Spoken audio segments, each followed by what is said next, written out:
নমস্কার বন্ধুরা, টুকিটাকি রান্নাঘরে আপনাদের সবাইকে স্বাগত। আজকে আমি একটা নতুন রেসিপি নিয়ে আপনাদের সামনে হাজির হয়েছি। দেখে বুঝতেই পাচ্ছেন এটা একটা মাছের রেসিপি। তো সবার প্রথমে আমি একটা পেস্ট বানিয়ে নেব। এখানে নিয়েছি সব 1 চামচ করে সর্ষে, পোস্ত। সর্ষে আমি গুঁড়ো নিয়েছি, আপনারা চাইলে গোটা নিতে পারেন। সর্ষে, পোস্ত, তিল আর চালমগজ সব 1 চামচ করে নিয়েছি। আর তার সঙ্গে 2টো টমেটো আর 4টে কাঁচা লঙ্কা। এটার একটা একদম স্মুথ পেস্ট আমি বানিয়ে নেব। এবার মাছ নিয়েছি। মাছ এখানে 6 পিস আছে। এটা কাতলা মাছ, আপনারা রুই মাছ বা যে কোনো অন্য কোনো মাছ দিয়েও এই রেসিপিটা করতে পারেন।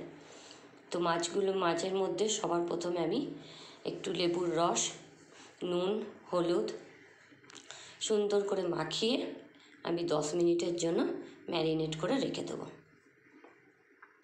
একদম সিম্পল রেসিপি, ভাপা অনেকেই খেয়েছেন, কিন্তু এইভাবে একবার ভাপা বানিয়ে দেখবেন, অপূর্ব লাগে, একটা আলাদা টেস্ট লাগে। তো অবশ্যই কেমন লাগলো কমেন্টে জানাবেন। তেল এখানে আমি কিন্তু খুব সামান্য তেল নিয়েছি। খুব সামান্য তেলে আমি তেলটা গরম হলে মাছগুলোকে একদম হালকা করে ভেজে তুলে নেবো। আপনারা কিন্তু চাইলে কাঁচা মাছেই করতে পারেন, কিন্তু আমার বাড়িতে কাঁচা মাছ দিয়ে করলে কেউ খেতে চায় না।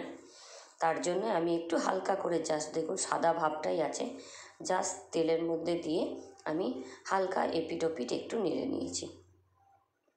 খুবই সিম্পল রেসিপি আর সিম্পলভাবেই বানিয়েছি। অবশ্যই একবার বানাবেন। সামনে পুজো আসছে, যে কোনো অকেশানে এইভাবে একবার বানিয়ে দেখবেন, একটা আলাদা টেস্ট লাগে মাছের।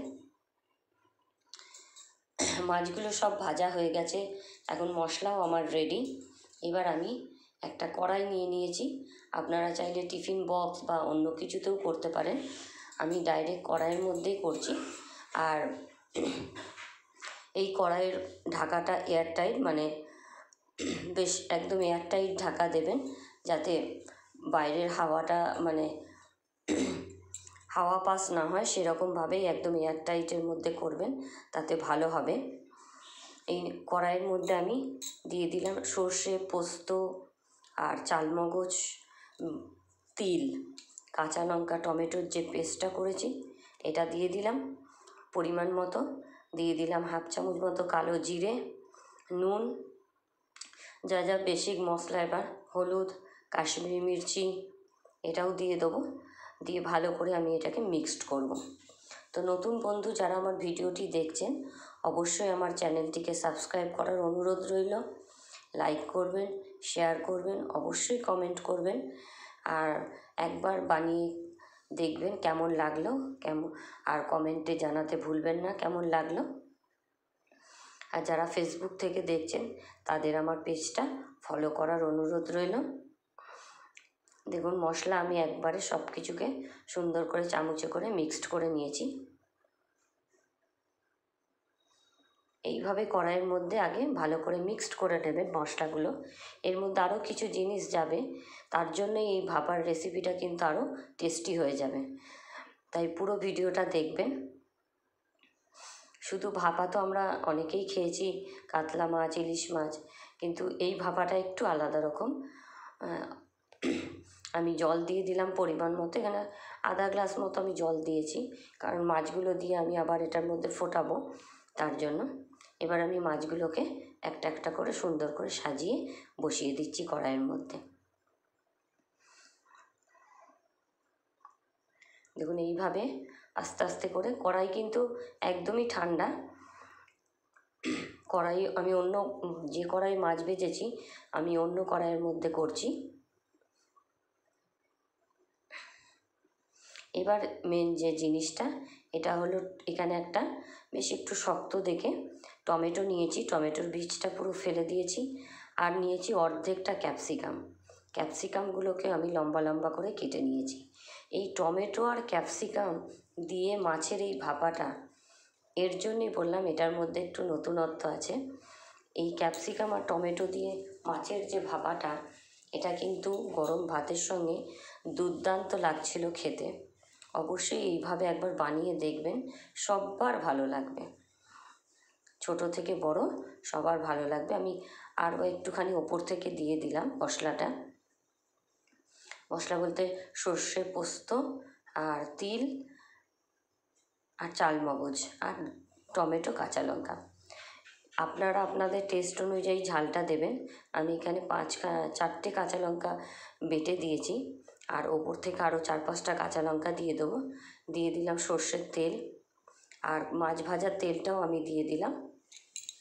মাছ ভাজার তেলটা দিলাম, তার সঙ্গে ওপর থেকে সর্ষের তেলটা নামাবার সময় দেবো, এখন দেবো না। মাছ ভাজার তেলটাই দিয়ে দিয়েছি। সব কিছু সুন্দর মতো দেখুন সাজানো হয়ে গেছে। এইভাবেই সুন্দর করে সাজিয়ে ওপর থেকে কাঁচা লঙ্কাগুলো দিয়ে দিলাম। 4টে চেরা কাঁচা লঙ্কা দিয়ে দিয়েছি। ভাপার রেসিপি একটু ঝাল ঝাল হলে বেশ ভালো লাগে। এবার এমনি ঢাকা দিয়ে দিলাম। আর এখানে যে লিডটার মধ্যে যে এখানটা আমি একটা লবঙ্গ দিয়ে দিয়েছি।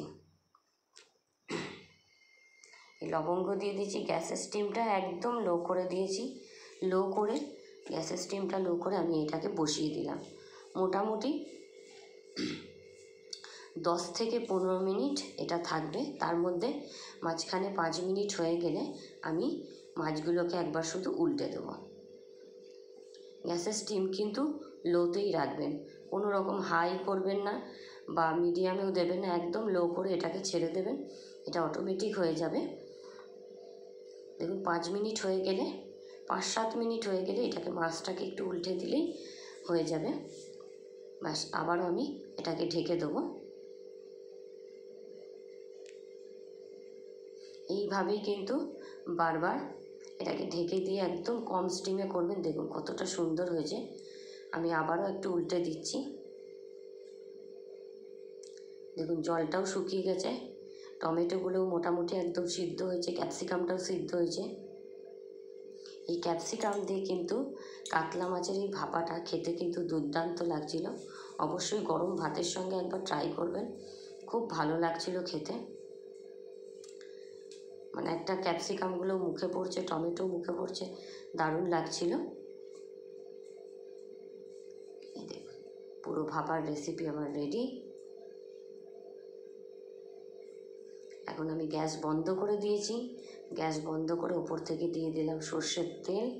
সর্ষের তেলটা অবশ্যই দেবেন ভাপার রেসিপিতে।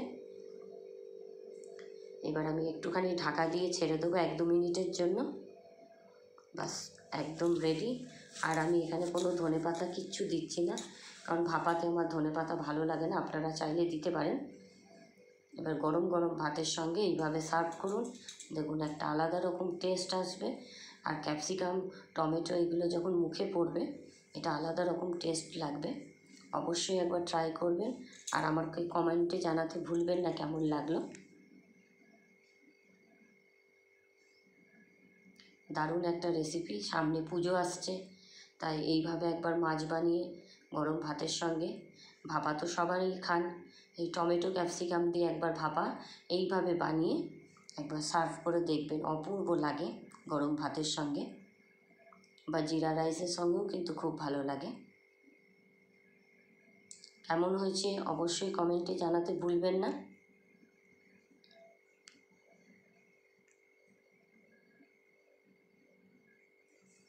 নতুন নতুন রেসিপি নিয়ে আপনাদের সঙ্গে আবার দেখা হবে। আজকের জন্য এতটুকুই, আবার দেখা হবে। Bye bye.